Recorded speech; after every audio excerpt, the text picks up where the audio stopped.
Hello guys, അപ്പം നമുക്ക് തൃശ്ശൂർ വരെ ഒന്ന് പോയിട്ട് വരാം. ചെറിയൊരു പർച്ചേസ്. ശനിയാഴ്ച നമ്മുടെ കുഞ്ഞിയുടെ മാലയിടലാണ്. കുഞ്ഞ് കന്നിക്കെട്ടുകാരിയാണ് കേട്ടോ. ആദ്യമായിട്ടാണ് അയ്യപ്പനെ കാണാൻ പോണേ.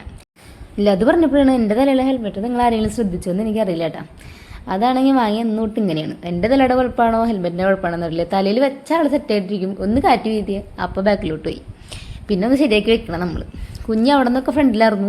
ഒരു പകുതിയൊക്കെ ആയപ്പോൾ തന്നെ ആൾ ബാക്കിലേക്ക് വന്നു. ആൾക്ക് ഉറക്കം വേണ്ടേ, അത് കാരണം ഈ വിരൽ കൂടി ഒരു രക്ഷയില്ല കേട്ടോ. ഞങ്ങൾക്ക് ഉറക്കം വന്നു കഴിഞ്ഞാൽ ഞങ്ങൾ ഏറ്റവും കൂടുതൽ തല്ലുകൂടുന്നത് കുഞ്ഞിൻ്റെ അടുത്ത് ഈ വിരലുകൂടി റേസിനാണ്. ആൾ വിരൽ പിടിച്ചിട്ട് തന്നെ ഉറങ്ങുള്ളൂ. അവിടെ നിന്ന് ഞങ്ങൾ നേരെ ഫുഡ് കഴിക്കാനാണ് പോയത്.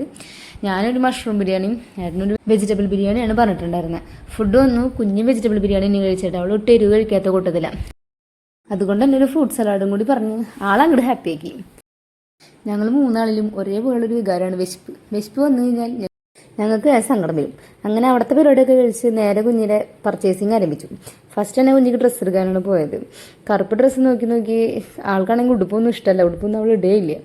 ലാസ്റ്റ് ഞങ്ങൾ 2 ഷർട്ടും ഒരു പാവാടയിലും പരിപാടി ഒതുക്കി മേടിക്കാനായിരുന്നു. അതും വാങ്ങി കഴിഞ്ഞപ്പോഴാണ് ഈ മുതലിൻ്റെ അടുത്ത അഭ്യാസം. ഇതിനെവിടെയും വെക്കാൻ എനിക്ക് പേടിയാണ്. കാരണം എന്താണെന്ന് വെച്ചാൽ വെറ്റി തിരിഞ്ഞു കഴിഞ്ഞാൽ ആളെ കാണില്ല. അങ്ങനെ ടൗണിലെ പരിപാടിയൊക്കെ കഴിഞ്ഞ് ഞങ്ങൾ നേരെ വീട്ടിലേക്ക് പോകുന്നു. പോരുമ്പോൾ ഒരു ചെറിയ മഴ കിട്ടി, എന്നാലും കുഴപ്പമുണ്ടായിരുന്നില്ല. അപ്പം നമ്മുടെ വീഡിയോ ഇഷ്ടമാവുകയാണെന്നുണ്ടെങ്കിൽ ലൈക്ക് ചെയ്ത് സബ്സ്ക്രൈബ് ചെയ്ത് കൂടെ കൂടിക്കോട്ടെ. ടാറ്റാ.